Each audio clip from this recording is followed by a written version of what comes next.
Rhizome, tuber, bulb और corm, क्या है ये सब? ये सब अंडरग्राउंड स्टेम के मॉडिफिकेशन है। देखिए, सबसे पहली बात क्या है, ज़मीन के नीचे उगने वाली हर चीज़ रूट नहीं होती है। आलू, अदरक, हल्दी और प्याज, गार्लिक, आपका ये सब रूट नहीं है। ज़मीन के नीचे उगते हैं लेकिन रूट नहीं है। ये सब के सब स्टेम के मॉडिफिकेशन है। स्टेम मॉडिफाइड हो गया, बदल गया है और उसने कुछ दूसरे काम करने शुरू कर दिए हैं। स्टेम का कैरेक्टरिस्टिक फीचर क्या है कि उसमें नोड्स और इंटरनोड्स मिलते हैं। स्टेम को गौर से देखिएगा, उसके अंदर कुछ गांठें पाई जाती हैं, उन गांठों को अपने बोलते हैं नोड्स, और आपके जो ब्रांचेज हैं और पत्तियाँ हैं वो वहीं से निकलती हैं। और दो नोड्स के बीच में एक इंटरनोड होता है जिसको अपने आम भाषा में पोरी बोल देते हैं। स्टेम के अंडरग्राउंड होने से या ज़मीन में चले जाने से ये जो नोड्स और इंटरनोड्स होते हैं वो पास पास आ जाते हैं। जब राइजोम की बात करेंगे तो राइजोम में ये नोड्स और इंटरनोड पास पास आ जाते हैं। ऐसा ही कॉर्म के अंदर होता है, उसमें भी नोड्स और इंटरनोड्स बहुत पास पास आ जाते हैं और वो मॉडिफाइड हो जाते हैं। जैसे राइजोम की बात करें तो उसमें जिंजर और टर्मरिक आते हैं, तो वो क्या करते हैं, अलोंग द सॉइल ग्रोथ करते हैं। वो डीप नहीं जाते हैं सॉइल के अंदर, वो वर्टिकल ग्रोथ नहीं करते हैं, हॉरिजॉन्टल ग्रोथ देखने को मिलती है। मतलब फ्लैटन स्ट्रक्चर होती है, ज़्यादा राउंडेड नहीं होते वो। इसी तरीके से अपने कॉर्म की बात करें तो है तो वो भी राइजोम की तरह, लेकिन वो अलोंग द सॉइल ग्रोथ ना करके थोड़ा डीप चला जाता है, या कह सकते हैं वर्टिकल ग्रोथ करता है वो। जैसे आपने अरबी देखा हो, कोलोकेशिया, जमीकंद की बात कर सकते हैं, रतालू बता सकते हैं यहाँ पर, तो वो सब स्वेलन स्टेम है, फूल जाते हैं थोड़े से। अरबी देखी हुई आपने, थोड़ी सी राउंडेड होती है, उसके नोड्स और इंटरनोड्स थोड़े से राउंडेड हो जाते हैं और स्केल्स भी डेवलप होते हैं। स्केल्स क्या होती है, लीव्स का एक मॉडिफिकेशन है। अब बात कर लेते हैं ट्यूबर के बारे में, और ट्यूबर का बेस्ट एग्जांपल है आलू, पोटैटो। पोटैटो में देखा हुआ आपने, आइज़ मिलती हैं, आंखें दिखाई देती है उसके ऊपर छोटी छोटी।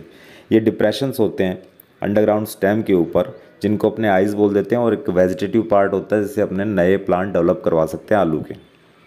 ट्यूबर में क्या होता है, जो एक्सिलरी बड होती है, एक्सिलरी बड क्या होती है, ब्रांचेज और मेन एक्सिस के बीच में बगल से, बाजू से, एक्साइल से एक नई बड निकलनी स्टार्ट हो जाती है। वो फ्लावर भी बना सकती है, वो आपके स्पाइन में भी मॉडिफाइड हो सकती है, वो एक नई ब्रांच या एक नई लीफ में भी डेवलप हो जाती है।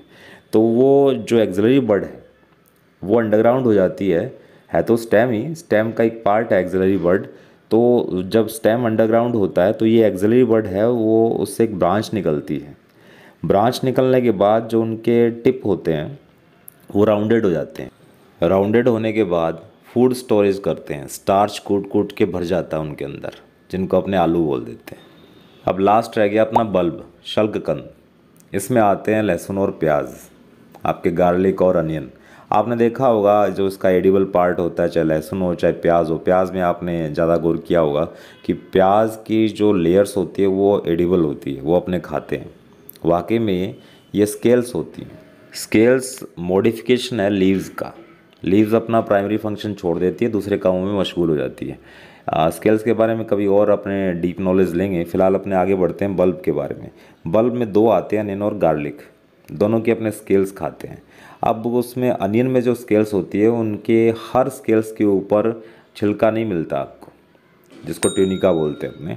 और इसी तरीके से जब गार्लिक की बात करते हैं, जो एक सिंगल अपने पास पीस होता है गार्लिक का, उसमें बहुत सारी कलियां होती हैं।